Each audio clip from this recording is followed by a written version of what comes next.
ओम नमः शिवाय।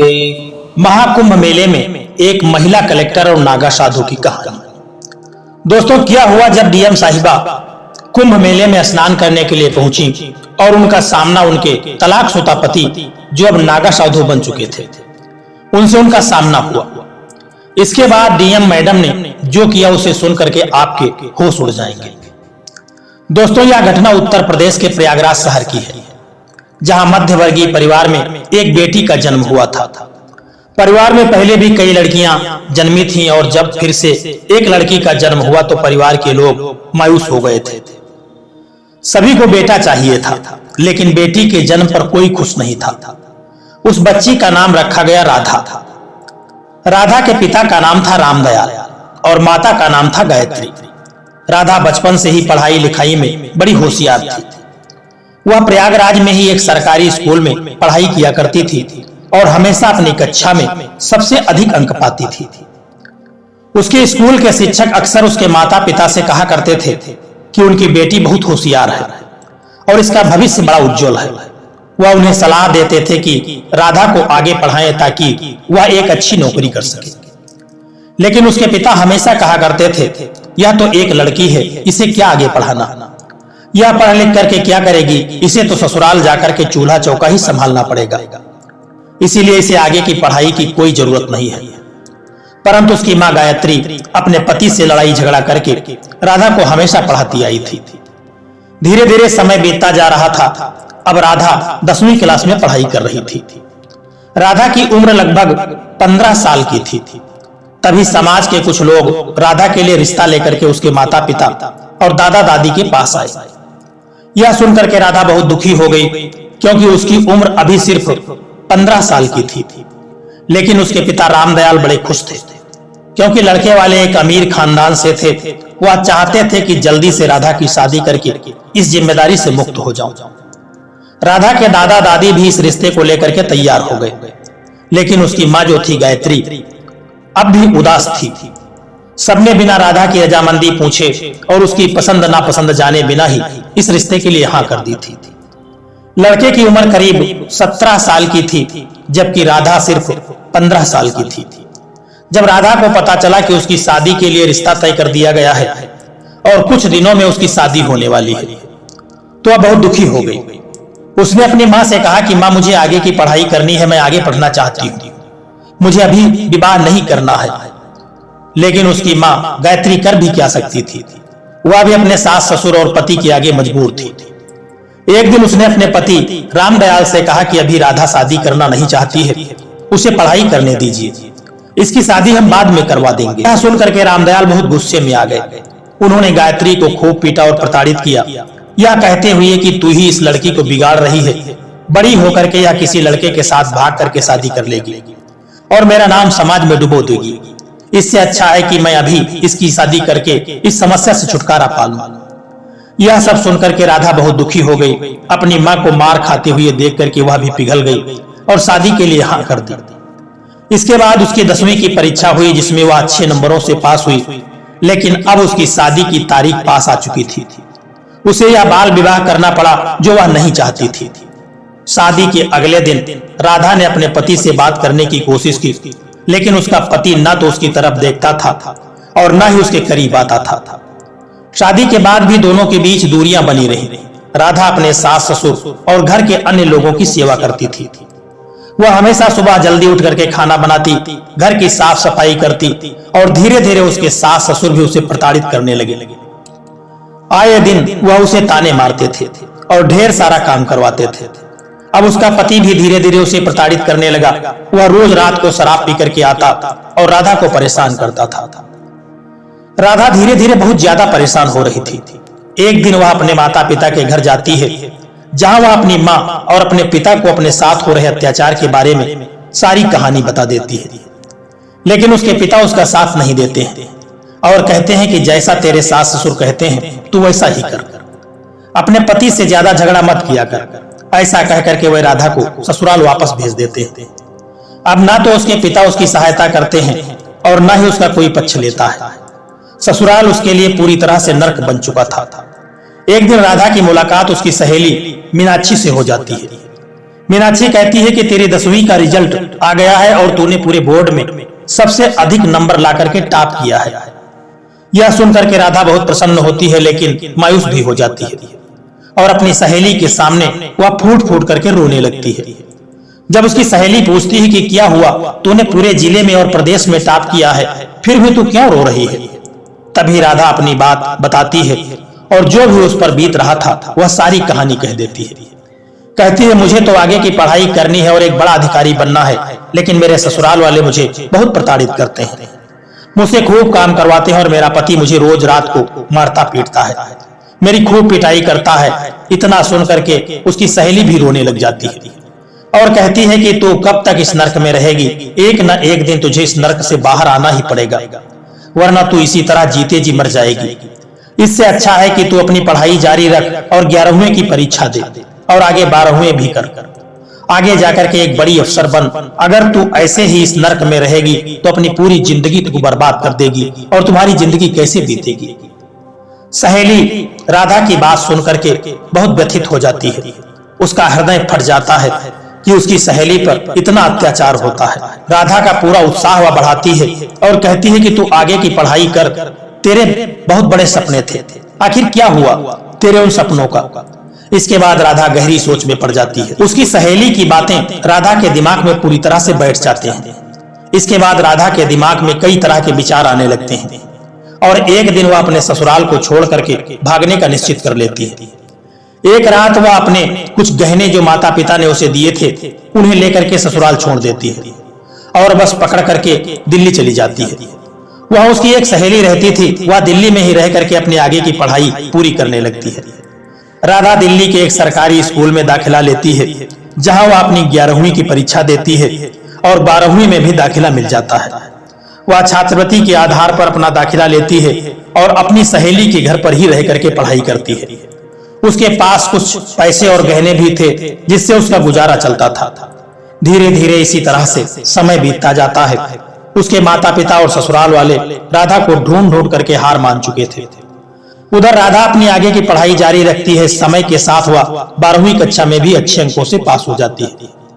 इसके बाद उससे अच्छे परिणाम के आधार पर उसे एक अच्छे कॉलेज में दाखिला मिल जाता है और वह बीए की परीक्षा में भी काफी नंबर ला करके पास होती है और अपना नाम पूरे प्रदेश में रोशन कर लेती है। अब उसका लक्ष्य आगे एक बड़ा अफसर बनने का था। एक दिन उसके कॉलेज में दिल्ली के एक कलेक्टर मैडम आती है।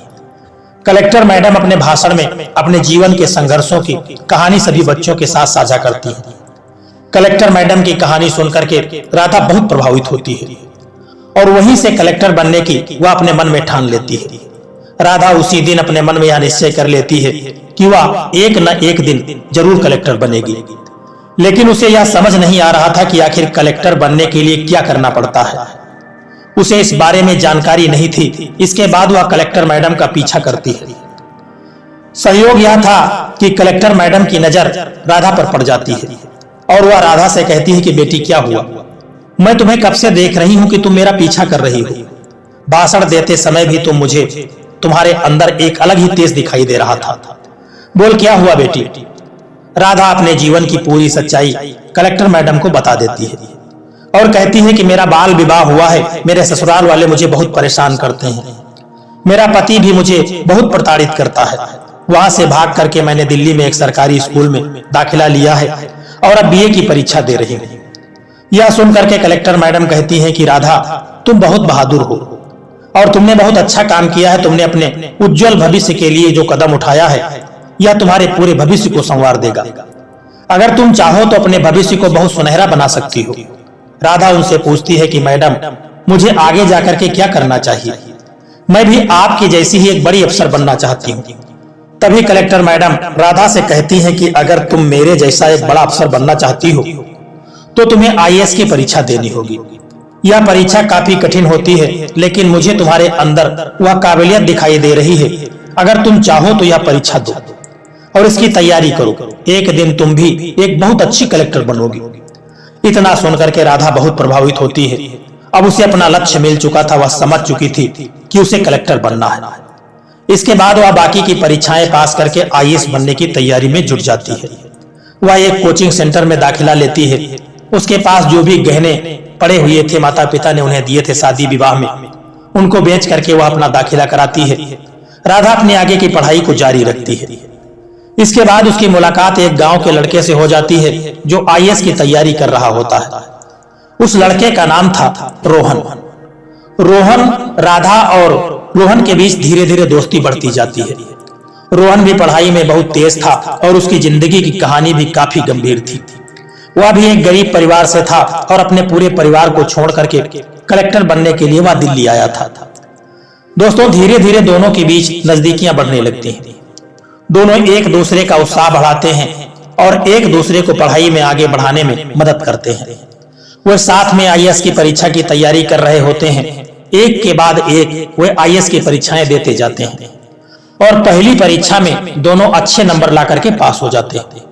उनके अंदर काफी उत्साह था और वे दोनों मन लगा करके साथ में ही पढ़ाई कर रहे थे। लेकिन जहां पर एक लड़का और एक लड़की होती है वहां पर रिश्ता दोस्ती तक सीमित नहीं रहता है। यह रिश्ता एक समय पर आकर के आगे बढ़ ही जाता है।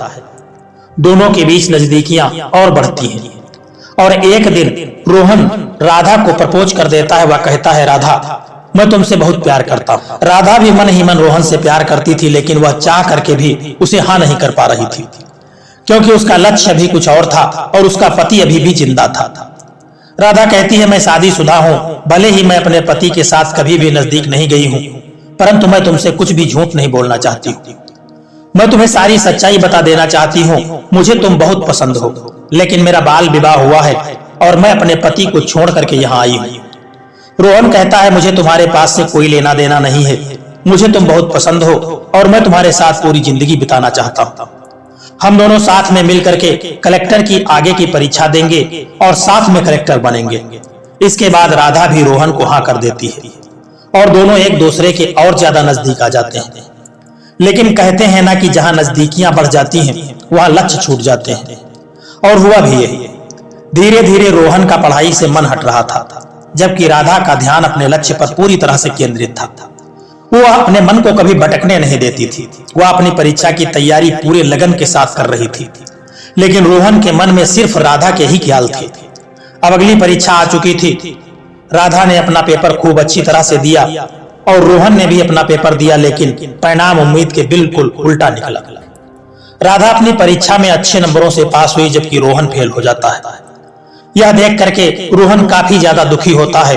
राधा ने भी रोहन से कहा, हम कुछ समय के लिए अब दूर रहेंगे, क्योंकि अगर हम दोनों ऐसे ही साथ रहेंगे तो इसका असर हमारी पढ़ाई पर पड़ेगा। और अब आखिरी पड़ाव आ चुका है। राधा ने रोहन की बात सुनी और खुशी के मारे उसकी आंखों में आंसू आ गए। उसने कहा, क्या मैंने सच में कलेक्टर बनने के लिए टॉप किया है? रोहन हंसते हुए कहता है, हाँ, तुमने पूरे जिले में टॉप किया है और अब तुम्हें कलेक्टर बनने का अवसर मिलेगा। मुझे खुशी है कि तुमने यह साबित कर दिया कि किसी भी मुश्किल को पार करके बड़े से बड़े लक्ष्य को हासिल किया जा सकता है। बस मन में लगन होनी चाहिए, एक दृढ़ विश्वास होना चाहिए। जो व्यक्ति कभी अपने जीवन में हार नहीं मानता है वह अपने लक्ष्य को प्राप्त ही कर लेता है। वही तुमने किया है। राधा की आंखों में आंसू थे, लेकिन वह अपने आंसुओं को छिपा नहीं पाई। उसने कहा, यह सब तुमसे मिले समर्थन और प्रेरणा के कारण और मेहनत के कारण हो सका है। बिना तुम्हारी मदद के मैं यह रास्ता कभी नहीं तय कर सकती थी। रोहन और राधा दोनों एक दूसरे को देख करके मुस्कुराते हैं। राधा के लिए सफलता सिर्फ एक व्यक्तिगत उपलब्धि नहीं थी, बल्कि यह हर उस कठिनाई, संघर्ष और दर्द का प्रतीक था जिसे उसने अपने जीवन में सहा था। राधा का जीवन अब एक नई शुरुआत की ओर बढ़ रहा था और रोहन भी उसकी सफलता को देख करके गर्व महसूस कर रहा था। अब दोनों जानते थे कि सफलता सिर्फ शिक्षा और कठिन मेहनत से नहीं, बल्कि अपने सपनों के लिए लगातार लड़ने और हार न मानने से मिलती है। अगले कुछ दिनों में राधा का इंटरव्यू हुआ, जिसमें उसने शानदार प्रदर्शन किया और अपनी पूरी तैयारी को साबित कर दिया। परिणाम यह आया कि राधा ने कलेक्टर बनने का सपना पूरा किया। रोहन ने उसकी कड़ी मेहनत को देखा और कहा कि तुमने सिर्फ अपने लिए नहीं, बल्कि उन सभी महिलाओं के लिए भी एक मिसाल कायम की है जो समाज में दबाव और चुनौतियों का सामना करती हैं। तुमने हमें सिखाया है कि किसी भी स्थिति में अपने सपनों से समझौता नहीं करना चाहिए। राधा ने कहा कि यह मेरी केवल व्यक्तिगत सफलता नहीं है, यह उन सभी लोगों की सफलता है जिन्होंने मेरे सपने में विश्वास किया और मुझे हर कदम पर समर्थन दिया। अब राधा कलेक्टर बन चुकी थी, लेकिन उसका सफर यही खत्म नहीं हुआ था। उसने और रोहन ने कसम खाई थी कि वे दोनों एक दूसरे का साथ कभी नहीं छोड़ेंगे और अपनी मंजिल तक एक साथ आगे बढ़ेंगे। राधा ने रोहन को गले लगा करके बहुत रोते हुए पूछा, तुम्हारे रिजल्ट का क्या हुआ? रोहन ने मुस्कुराते हुए कहा कि मैं तो तीसरे अटेम्प्ट में ही फेल हो गया था और चौथे अटेम्प्ट में भी फेल हो चुका हूँ। यह सुनकर के राधा का दिल भर आया।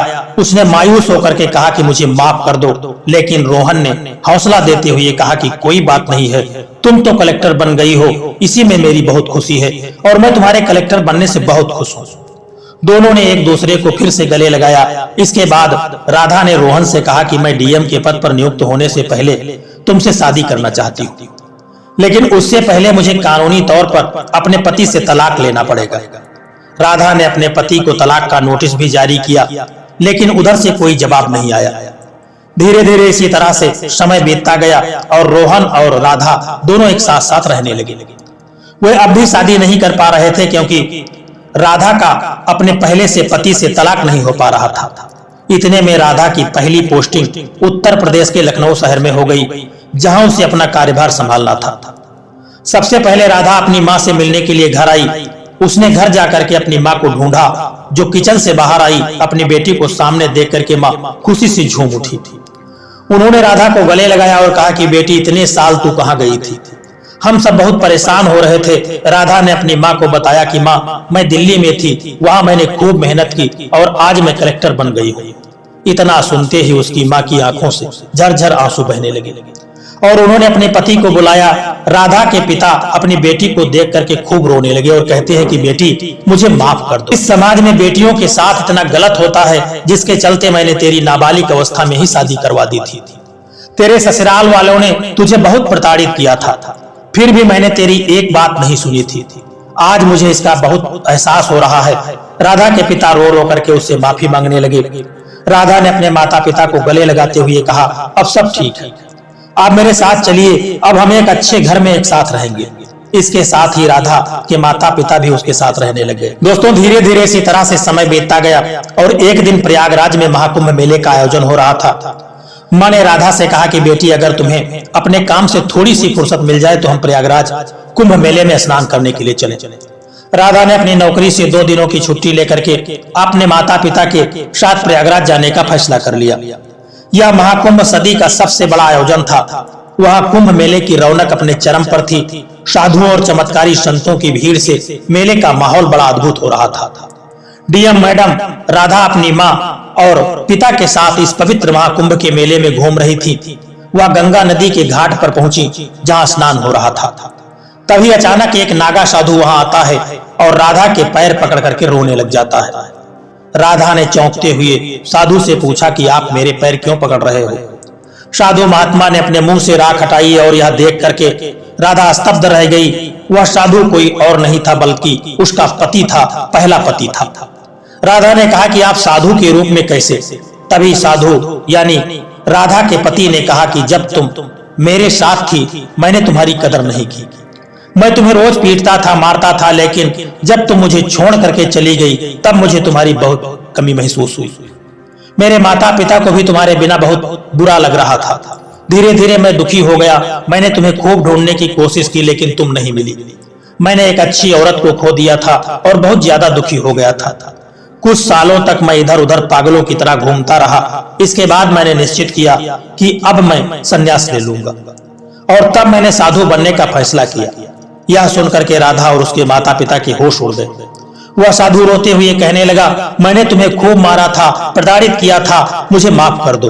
राधा ने अपने पहले पति से कहा, अगर आप मुझे नहीं मारते, नहीं प्रताड़ित करते तो आज मैं कलेक्टर नहीं बन पाती। नियति ने शायद यही लिखा था, जो भगवान चाहते हैं वही होता है। अगर आप और आपके माता पिता मुझे प्रताड़ित नहीं करते तो आज मैं डीएम नहीं बन पाती। इसके बाद डीएम मैडम यानी राधा उस अघोरी साधु जो उसका पहला पति था उससे कानूनी तौर पर तलाक ले लेती है। तलाक के बाद राधा और रोहन की शादी हो जाती है। उनकी शादी बड़ी धूमधाम से होती है और दोनों एक दूसरे के साथ बड़े प्रेम पूर्वक रहने लगते हैं।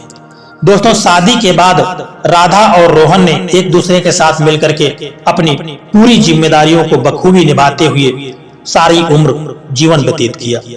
राधा ने अपने डीएम के पद पर रहते हुए समाज में कई ऐसे काम किए, कई तरह के सकारात्मक बदलाव समाज के लिए लाए। उन्होंने महिलाओं और के अधिकारों और शिक्षा के लिए कई योजनाएं शुरू की, जिससे कई लड़कियों को अपने सपने पूरे करने का मौका मिला।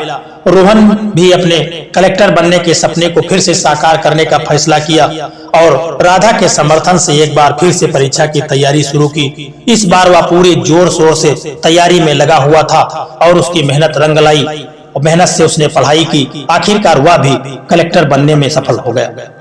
दोस्तों, दोनों ने अपने अपने क्षेत्रों में आदर्श बनकर के समाज के सामने एक बहुत अच्छा उदाहरण प्रस्तुत किया। उनकी कहानी ने न केवल लोगों को प्रेरणा दी, बल्कि यह भी लोगों को सिखाया, अगर सही समय पर सही फैसला लिया जाए और सच्चे साथी का साथ हो तो किसी भी मुश्किल को आसान किया जा सकता है और बड़ी कठिन रास्ते को आसानी से पार किया जा सकता है।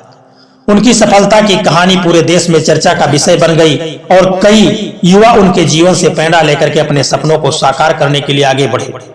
रोहन और राधा के जीवन एक प्रेरणादायक कहानी बन गया। दोस्तों, इस तरह से एक समाज में यह परिवर्तन लेकर के आया। दोस्तों, अगर यह कहानी आपको पसंद आई है या वीडियो आपको अच्छा लगा है तो इस वीडियो को लाइक शेयर करना और एक प्यारा सा कमेंट करके जरूर बताना कि यह कहानी आपको कैसी लगी है। जय श्री कृष्णा, राधे राधे।